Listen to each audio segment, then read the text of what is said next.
Vă salut, numele este Vladimir și astăzi vreau să testez un pic acest D3 pe care nu am apucat să-l testez separat și am avut niște întrebări legate de ea. Și anume am să testez în primul rând forța newton-metri în felul în care pot eu să testez chestia asta. Și anume am să strâng cu cheia dinamometrică la 210 Nm, un brezon auto și un șurub obișnuit pentru a vedea dacă poate să desfacă la 20 Nm, ca să vedem dacă corespunde cu specificația producătorului. În sensul că foarte multă lume s-a plâns de el că ar fi mai slab sau că nu ar face față la fel de bine ca și celelalte. Și într-adevăr, în testele ce le-am făcut eu, D3 este o idee mai slab decât versiunile anterioare, dar haideți să vedem dacă măcar poate să facă ceea ce zice producătorul, nu mai mult. Deci, avem setat la 210 Nm.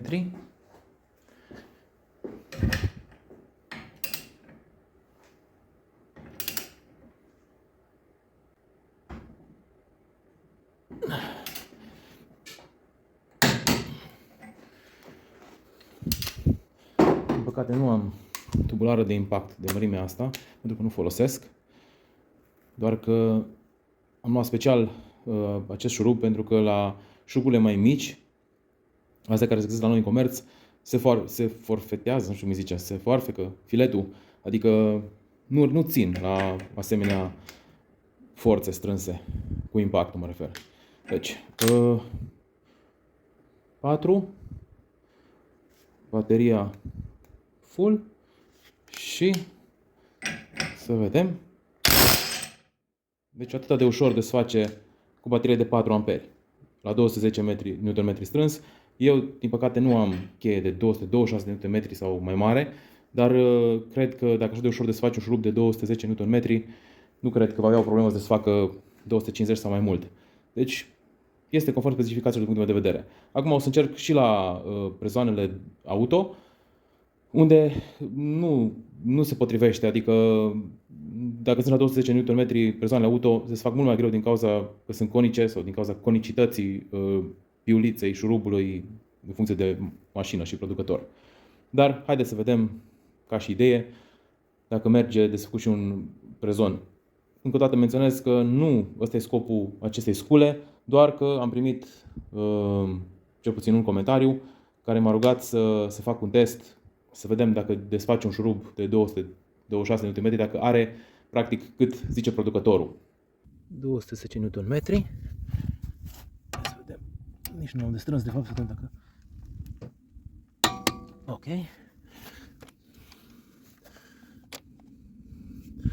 Este pe 4. Bateria încărcată. Și să încercăm. Acest cap de tubulare este de impact, doar că a fost șlefuit. Desfăcut. Și asta cu baterie de 4 A. Probabil cu baterie de 8, nu, sigur baterie de 8 merge mult mai bine. Deci, eu zic că își face treaba conform specificațiilor producătorului. Și ca și bonus, am auzit de asemenea că sunt oameni care spun că nu poate să bage. Multă lume e confuză legată de modele, de generații, de nu știu care e pe 12 V, care e pe 20 de V. Știu treaba asta, dar haideți să lămurim și treaba asta. Toate că nu se face treaba asta, nici eu nu o fac în mod normal, cu un șurub atât de gros, să-l bag fără a pregăuri lemnul înainte cu un purghiu, dar ca și test să vedem dacă poate să facă chestia asta și anume să bagi un șurub din acela cu cap hexagonal pentru lemn. Dacă poate să bagi un șurub de 10, avem un șubler, șurubul. L-am pus chiar bine. Deci, șurub de 10. Bineînțeles că puteam să schimb șurubul, dar am vrut mai mult să verific că este... Deci se vede că acesta este un lemn nou, nu are niciun fel de gaură.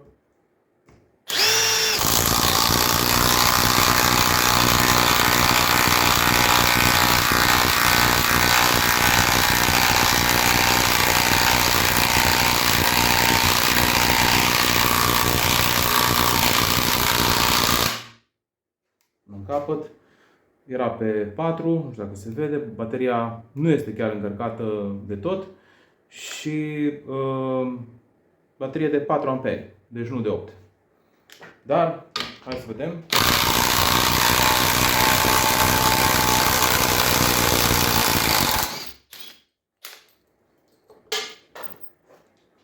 Și ceva. Pilitură, să rup ceva, spire. Da, șurub, în fine. Haideți să schimbăm o baterie de 8 amperi. 4, încărcată. Altă gaură. Să pun și șaiba.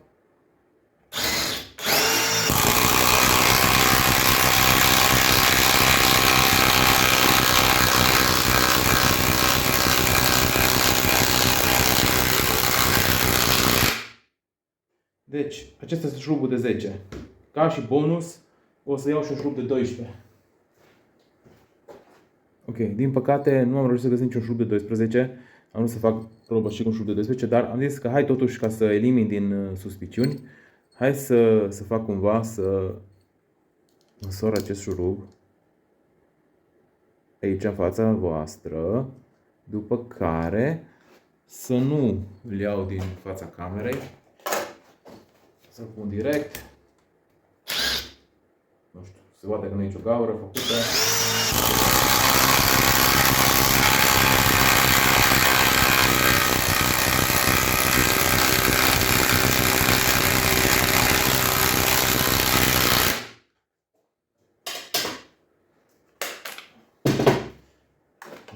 Fac din nou cu 4 amperi.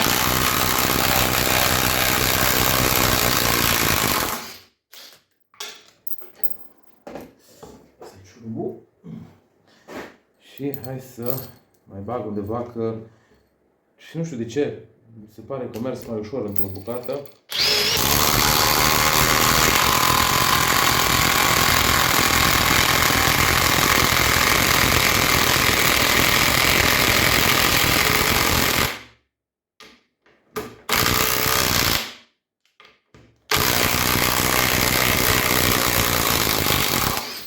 Cred că ți s-a întâmplat acum, am simțit așa o vibrație mai ciudată și un sunet mai ciudat, nu știu dacă s-a văzut pe filmare.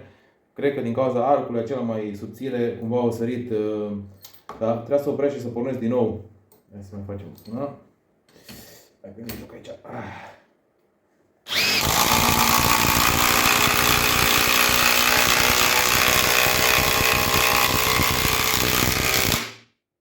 Bun, deci, hai să și scot.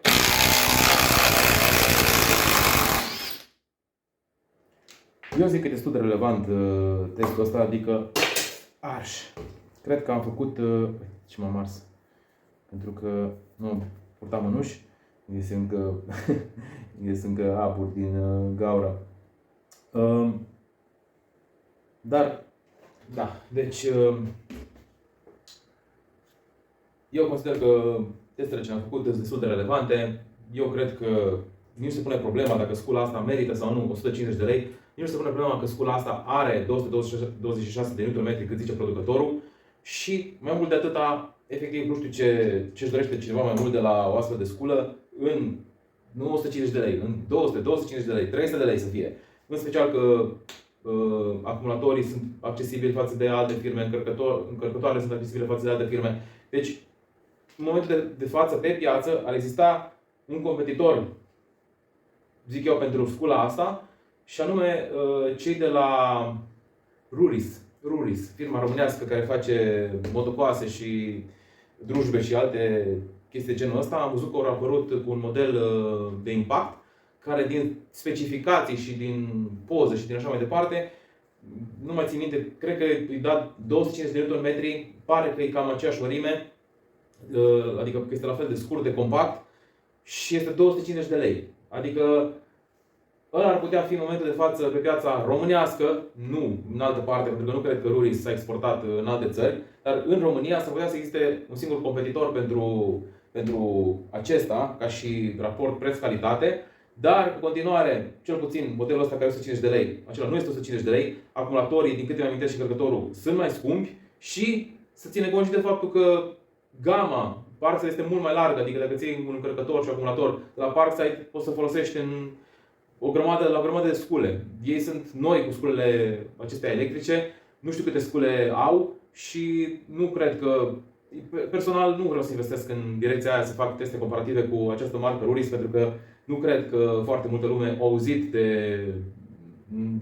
de ea, sau cel puțin pe partea asta de scule electrice. Inco Total, firmele care zicem că sunt mai ieftine, mai posibile la noi, nu au un impact. Există un impact acum în model nou adică avea ceva de 170 de Nm, modelul vechi, am avut acel model, care avea cam 170 de Nm, nu zic că nu, dar era mult mai slab decât ăsta, se simțea fără discuție diferența, și mult mai mare, adică nu e așa compact, chiar dacă e brushless, e mai lung, semnificativ mai lung. Și acum a apărut un model mai nou, care are 285 de Nm, dar nu cred că sunt reali, nu cred că este mai puternic sau mai rapid decât ăsta de la Parkside și este o idee mai scump. Cred că în România cred că nu l-am văzut doar corpul, ci doar kit. Nu mai țin minte, 470 de lei cu 2 acumulatori de 2 A, cutie și încărcător. 2 A e prea puțin pentru impact. Adică sunt convins că la un șurub de ăsta nici se pune problema ca să-l bage. Apropo, hai să facem o probă cu un acumulator de 2 A, să vedem cam cum se descurcă. Ok? Este pe viteza 4, încărcat, simplu. Și să vedem cum se descurcă cu acest șurub. Să-l bage. S-a oprit. Se poate vedea că n-am luat degetul și că pâlpâie. S-a oprit din nou. N-am luat degetul și pâlpâie. Aici e un nod. S-a oprit și pe ieșit. Deci nu are forță. 8160. Un șurub potrivit pentru această sculă.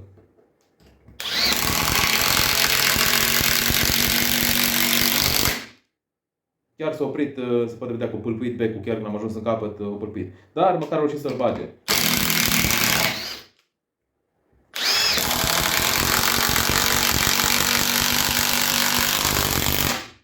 O mers.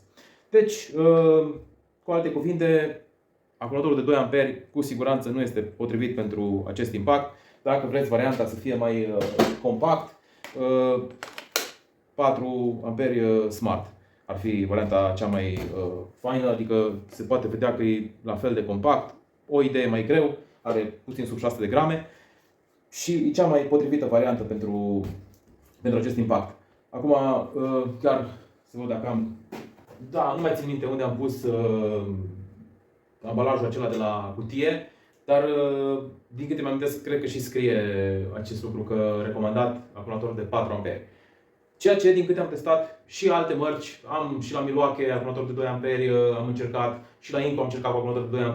Efectiv, la un șurub din acesta mai lung, de 8, de 10 clar, se oprește. Adică nu poate să bage până în capăt, tot așa se oprește, iar mai pornit din nou și pornit din nou.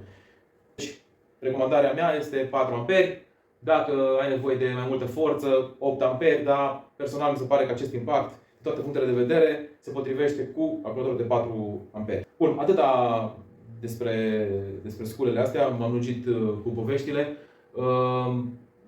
Dacă v-a plăcut conținutul meu, dați un like, un subscribe și puteți vedea, dacă puneți notificarea clopoțelul, puteți fi la curent cu ce postez. Am zis că nu mai postez anul ăsta, dar am avut un pic de timp și am zis să mai fac video acesta care îmi stătea pe cap de câteva zile. Și mai am câteva videouri pe care vreau să le fac și poate mai postez anul ăsta. Am zis că poate nu mai postez anul ăsta și data trecută și acum zic că mai postez și probabil nu o să mai postez. În fine, zi bună să aveți și succes în toate!